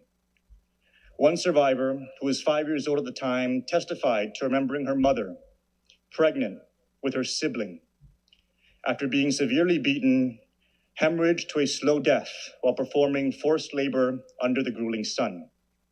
The baby did not survive either. Though our people experienced such cruel acts, we remain vigilant with the hope and faith that the United States would return and liberate us from enemy forces. 75 years ago, this past Sunday, true to their word, our servicemen took to the shores of Guam, many of whom gave their lives to reclaim the island and rescued those left who survived the brutality. These stories are the memories of our survivors who continue to carry the heavy burdens of war post-liberation. These survivors, steadfast in their devotion to this country, the United States of America, were left out when America forgave its vanquished enemies from any form of redress to those who suffered under their occupation. Almost 3 years ago, Congress voted to pass the Guam World War II Loyalty Recognition Act, providing those remaining survivors with a federal claims process to seek adjudicated compensation for wartime suffering, a federal process that today, 75 years later, has one final hurdle to clear with H.R. 1365 to make those who qualified whole. Of the over 14,000 who suffered, 3,663 survivors have filed claims, with many of the nearly 11,000 having passed before this process could even begin. Nonetheless, the Foreign Claims Settlement Commission, since October of last year, has certified over 600 claims, and the Commission continues to adjudicate all claims filed. Unfortunately, pertinent technical language was left out of the original bill, preventing the Treasury from making payments for claims adjudicated and certified for compensation by the Foreign Claims Settlement Commission. H.R. 1365 makes the necessary corrections to the Loyalty Recognition Act to see Congress's intent through, and was drafted in close consultation with Treasury and the Department of the Interior to ensure the language's efficacy. Mr. Speaker, it is important to note for my colleagues that the monies used for payment of these claims does not create a new expense category for the budget. I repeat, H.R. 1365 does not create a new expense category for the federal budget. Instead, the money is deposited in the Guam War Claims Fund is funding that originates from Guam's Section 30 federal income tax transfer payments, essentially monies already due to the government of Guam. As such, funding for these claims do not represent a new expense, but a reprogramming of existing expenses. It is also important to note that these claimants are not just constituents of mine. Many claimants live in 46 other states and territories and are constituents to 265 districts across our nation. We have claimants in Alabama, Alaska, Arizona, Arkansas, California, Colorado, Connecticut, Florida, Georgia, Hawaii, Idaho, Indiana, Illinois, Iowa, Kansas, Kentucky, Louisiana, Maryland, Massachusetts, Michigan, Minnesota, Mississippi, Missouri, Montana, Nebraska, Nevada, New Hampshire, New Jersey, New Mexico, New York, North Carolina, Ohio, Oklahoma, Oregon, Pennsylvania, Rhode Island, South Dakota, South Carolina, Tennessee, Texas, Utah, the great state which my colleague this evening represents, Virginia, Washington, D.C., Wisconsin, Wyoming, the Commonwealth of the Northern Marianas, and Guam. Over these past 75 years, our World War II survivors and their families have made their home throughout this country. Notwithstanding our current political status, our sons and daughters, mothers, fathers, brothers, and sisters have died defending the freedom that liberators brought to our shores 75 years ago. While we struggle on Guam under inequities in supplemental security income, Medicaid, treaty obligations, and even basic voting rights, we remain the Sparta of America, with the highest per capita armed services recruitment rates in the country.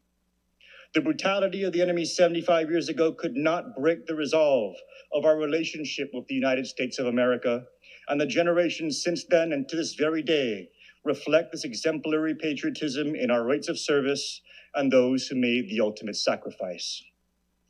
Mr. Speaker, I humbly ask my colleagues for their support in passing H.R. 1365, so the greatest generation of Guam, who instilled in us this faith in American democracy, can finally receive the long-awaited closure they have been seeking since the end of World War II.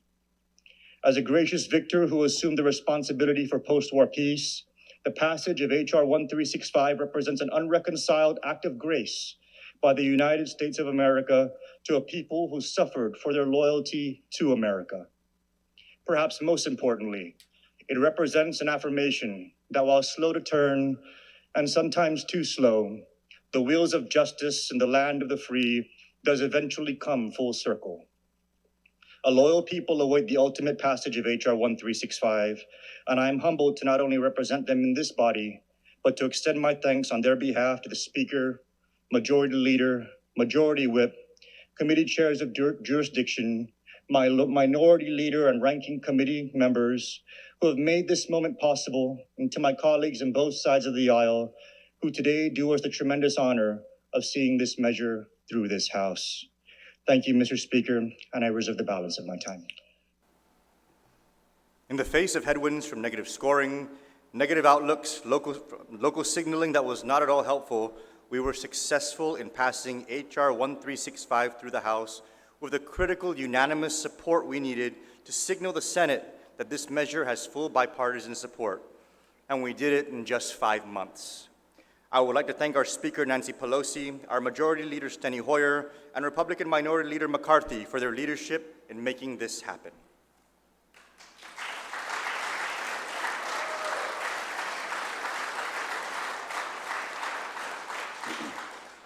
After clearing the House, we engaged the Senate, this time on a staff-to-staff level to ensure that the decision-making offices had the technical green light to move the measure. Again, the local Republican Party of Guam stepped up to the plate as well.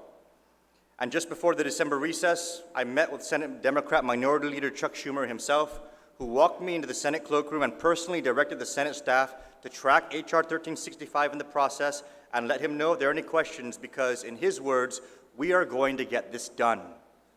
Up to that point, with the Republican Senate majority likewise signaling consent with no objections, I was finally confident to inform our people that, notwithstanding any outside interference, H.R. 1365 was slated for passage this month, this January.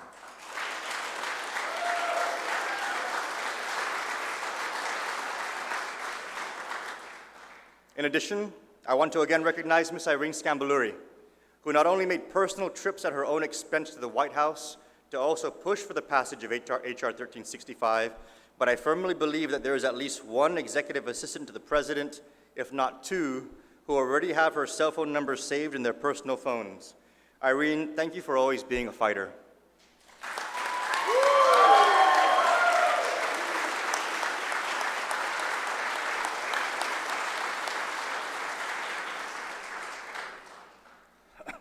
Unfortunately, in recent days, yet a new challenge has presented itself in the push to pass H.R. 1365, this time at the local level. In light of all the challenges we had to overcome to pass H.R. 1365 in the House, it is very plain from my perspective that any alternative attempt to pass a federal measure to reimburse local expenditures is not going to succeed. Such a measure will be negatively scored. Members of Congress will scoff at the idea of expending federal monies to reimburse a single district's choice to expend its own local funds.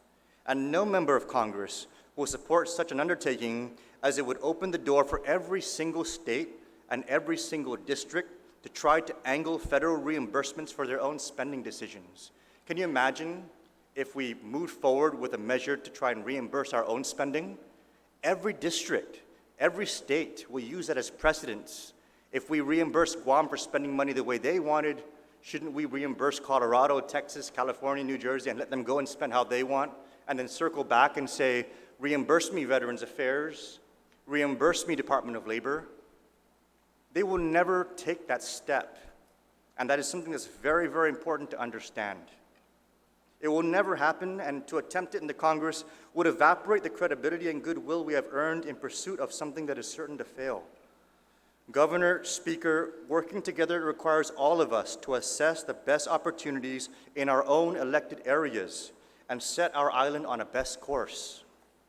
Setting aside an additional $14 million in local funds for a local war claims plan is admirable, but it just presents unnecessary risk to the current process, and it is money that will very likely never be reimbursed federally. Instead, let's work together to get H.R. 1365 passed. And today I would like to put a proposal on the table for something else we can work together.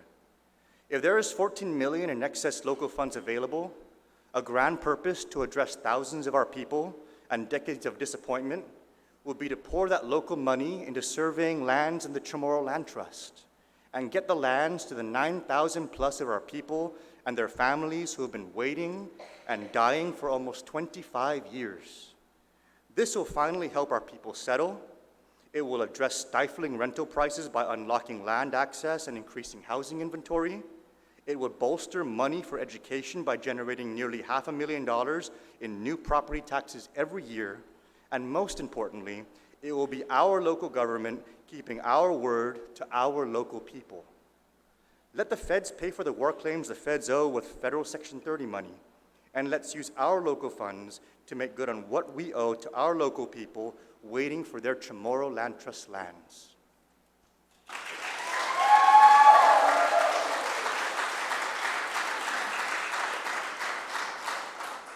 And it's not too late. If we can agree to work together today, the legislature can repeal the local war claims process, take that risk off the table, and we can all get behind 1365 together.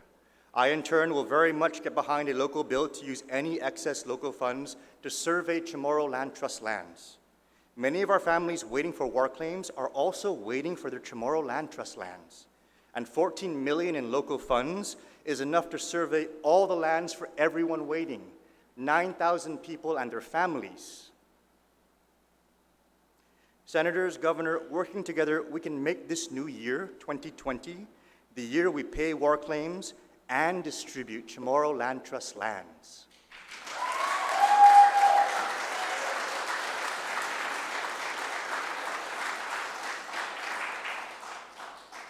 Furthermore, if the local government is excited about the idea of supporting federal legislation, I strongly encourage both the legislature and the administration to once again join me, this time in working to pass measures I introduced with H.R. 4262, H.R. 4409, and H.R. 5526,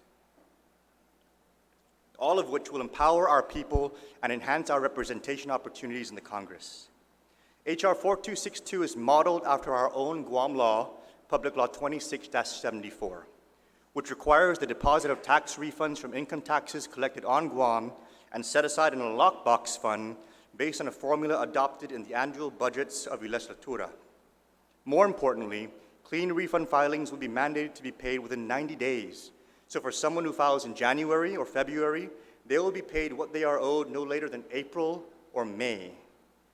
Not only will this measure finally ensure that money intended to pay tax refunds under Guam law is actually there to pay tax refunds more expeditiously, and not only will it ensure tax refunds are paid faster, it will signal to the federal government that we are serious about correcting our historic deficit spending that has seen us raiding Section 30 monies every year that were supposed to be used to fund the coming fiscal year and not the overspending of the current one.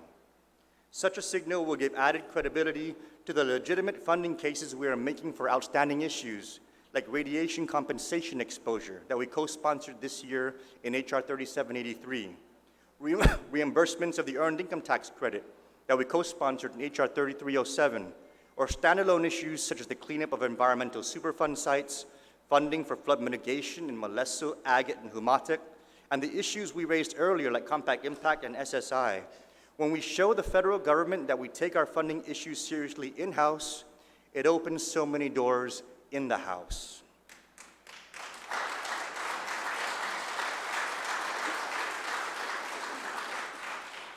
Similarly, H.R. 4409 is also modeled after Guam law in Public Law 24-222. This measure would require that the public vote their consent for the increases in taxes or debt sought after by our local government. Such an empowerment of the people would require that our local government establish the credibility needed with our own local people in the way it spends tax dollars, with a clear and concise case for the need, use, and outcomes of any additional tax or debt burdens.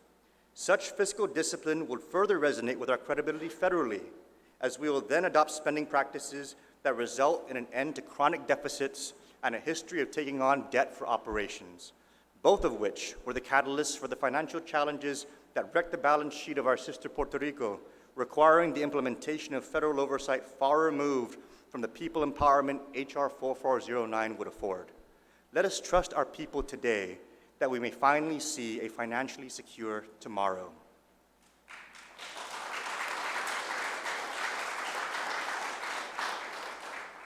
From May to August, my office launched the first island-wide Congressional Constituent Outreach Initiative to ensure that every home was visited and provided the means to contact our office for assistance.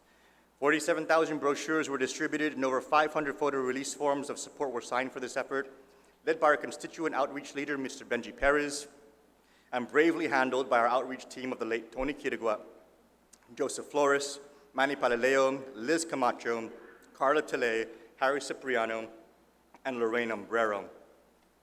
I am excited to announce that this year we are at it again, with our outreach tasked to go door to door in our community, informing every single one of our residents where they can transmit testimony for H.R. 4262 and H.R. 4409, and weigh in personally on whether or not they want our local tax refund law to pay them faster and our local law to acquire public consent for increases in taxes or debt to finally be ironclad and free of political interference as part of the Organic Act of Guam.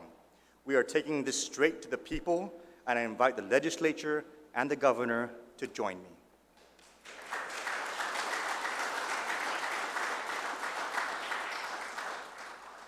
As our first year in office drew to a close and in reflection of the many efforts we have made over the past year, we came to the further understanding that while our status as a non-voting delegate is less than ideal, the opportunity it affords us is still able to contribute to the dialogue and network on a colleague-to-colleague basis with our fellow congressmen is far better than not having the opportunity at all. Currently, as a member of the House of Representatives, I serve in an official capacity in only half of the full Congress, with the other half comprised of members of the Senate that includes no delegates from the territories. The two chambers are so distinct, I am even unable to escort tours into certain sections of the Capitol, as they are restricted to groups escorted by Senate members only. In reviewing the Constitution of the United States, Section 1 of Article 1 creates the Congress, with Section 2 establishing membership to the House as follows. The House of Representatives shall be composed of members chosen every second year by the people of the several states, and the electors in each state shall have the qualifications requisite for electors of the most numerous branches of the state legislature. Section 3 establishes membership of the Senate with similar limits as follows. The Senate of the United States shall be composed of 2 senators from each state, chosen by the legislature thereof for 6 years, and each senator shall have 1 vote. As non-voting delegates to the House, we are able to participate in a non-voting capacity currently, notwithstanding that we are not chosen by the people of the several states, conforming with the Constitution through a non-voting caveat. Similarly, we likewise should be able to participate in a non-voting capacity in the Senate, notwithstanding that we are not 2 senators from each state, conforming with the Constitution likewise through a non-voting caveat. To that To that end, I have introduced H.R. 5526 to establish non-voting delegates from territories to the United States Senate so that the perspective of territories can contribute positively to the overall considerations of the greater republic that is the United States of America. A common reaction to such a proposal is, why do this? Why not pursue full voting rights? The reality is that the threshold for full voting rights is so much higher, requiring a constitutional amendment that not only needs the consent of 2/3 of all of the states, but does so in the face of political realities that have states sensitive to the balance of voting power that would be affected by such a change. And so questions remain. Do we pursue more non-voting representation in the Senate, or do we push for a constitutional amendment for voting rights? Do we work with the United States to craft a local Guam constitution now for our people, or do we push for a change in political status without one? Do we allow everyone to vote for a determination of Guam's political status, or do we push for a native-only vote? This epiphany is found in the Epiphany. For the perfect was born in a manger, and he did not reject the three kings and hold out instead for Herod himself to bow down before him. He welcomed into his grace the opportunities the Father presented him and transformed it into the realization today, over 2,000 years ago, that man acknowledges the Christ as Lord and Savior. So too, in our own imperfections, shall we seek to work this ministry, that the perfect may not be the enemy of the good. Amen.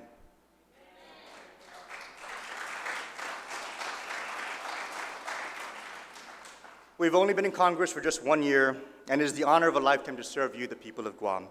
Merry Christmas and Happy New Year.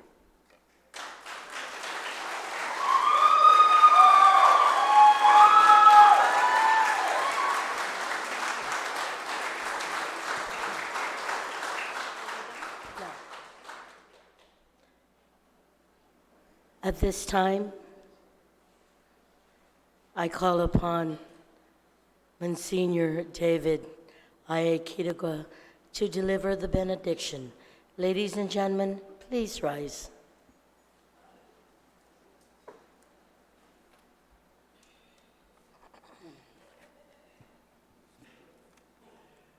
This is going to be very short.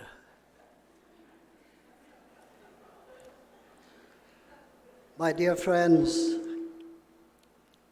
as we go forth from here, and as we journey throughout the new year, my blessing to you is the same blessing that the Lord gave Moses and his brother Aaron to impart on their people as they begin their journey through the desert into the promised land. May the Lord bless you and keep you. May the Lord let his face shine upon you and be gracious to you.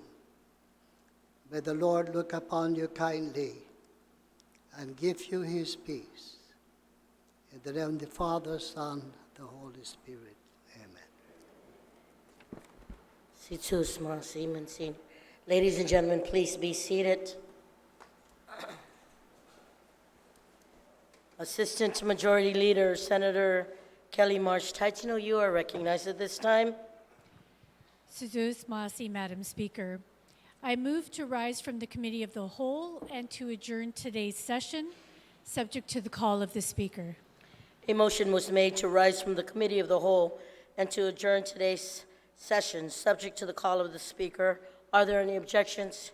Hearing none, this legislative session is adjourned, subject to the call of the Speaker.